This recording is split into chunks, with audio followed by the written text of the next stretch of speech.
नमस्कार। आप देख रहे हैं ज्ञानांजन।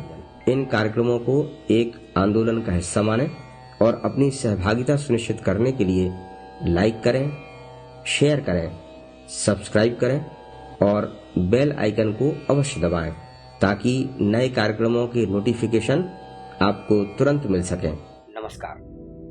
आज का विषय है गंगा दशहरा और माँ गंगा का स्वर्ग से धरती पर अवतरण।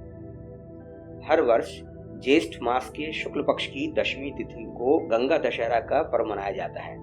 इक्ष्वाकु वंश के महान प्रतापी राजा अंशुमान ने अपने दादा सगर के 60,000 पुत्रों को कपिल मुनि के श्राप से मुक्ति दिलाने के लिए मां गंगा के अवतरण के लिए कठिन तपस्या की थी। तपस्या करने के लिए जाने के पूर्व उन्होंने अपने पुत्र दिलीप को राजपाट सौंप दिया था। महाराज दिलीप ने भी अपने पिता के मार्ग का अनुसरण करते हुए मां गंगा के अवतरण हेतु तपस्या की, परंतु वे भी सफल न हो सके। इसके बाद उनके पुत्र भगीरथ ने मां गंगा को प्रसन्न करने के लिए कठिन तपस्या की। अंततः मां गंगा उनसे प्रसन्न हुई और उन्होंने धरती पर अपने अवतरण के लिए सहमति दे दी। लेकिन इसके साथ ही उन्होंने सावधान किया कि जब वे स्वर्ग से उतरेंगी तो उनके वेग को संभालने की शक्ति धरती में नहीं है। उन्होंने बताया कि एकमात्र भगवान महादेव ही उनके वेग को संभाल सकते हैं। तदुपरांत भगीरथ ने भगवान शंकर को प्रसन्न करने के लिए तप किया। शंकर जी ने प्रसन्न होकर गंगा माता को अपनी जटाओं में धारण कर लिया, लेकिन वह उनकी जटाओं में ही फंसकर रह गई और धरती पर उनकी धारा प्रकट न हो सकी। भागीरथ ने पुनः तपस्या की और तब भगवान शंकर की जटाओं में से मां गंगा 7 धाराओं के रूप में धरती पर उतरी।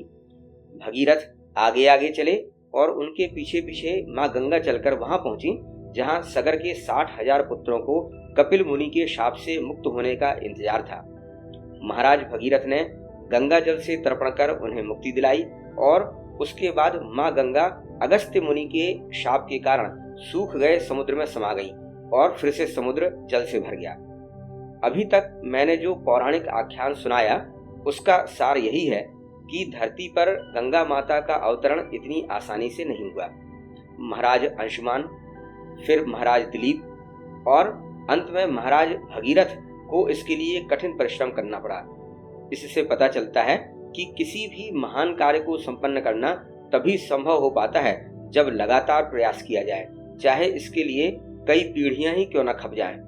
स्वर्ग से मां गंगा का अवतरण धरती पर होना और उनकी समुद्र तक की यात्रा, इसको यदि ध्यान से देखा जाए तो यह स्पष्ट हो जाएगा कि आज तक के इतिहास में इतने बड़े इंजीनियरिंग प्रोजेक्ट का यह एकमात्र उदाहरण है।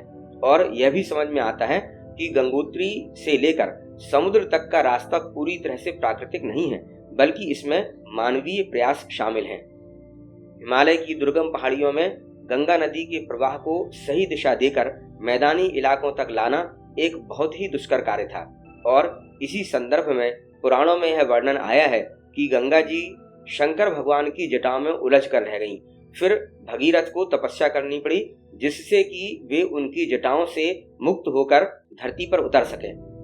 अगस्त्य मुनि द्वारा समुद्र को सुखा देना और बाद में मां गंगा द्वारा समुद्र को पुनः जल से भर देना, यह बताता है कि किस तरह समुद्र भी सूखते रहे हैं और नए समुद्र बनते रहे हैं। आज हमारे पास इसके वैज्ञानिक प्रमाण हैं कि आज जो बड़े मरुस्थल हैं वे कभी समुद्र हुआ करते थे और आज जहां समुद्र हैं वहां कभी ऊंची पर्वत श्रृंखलाएं थीं।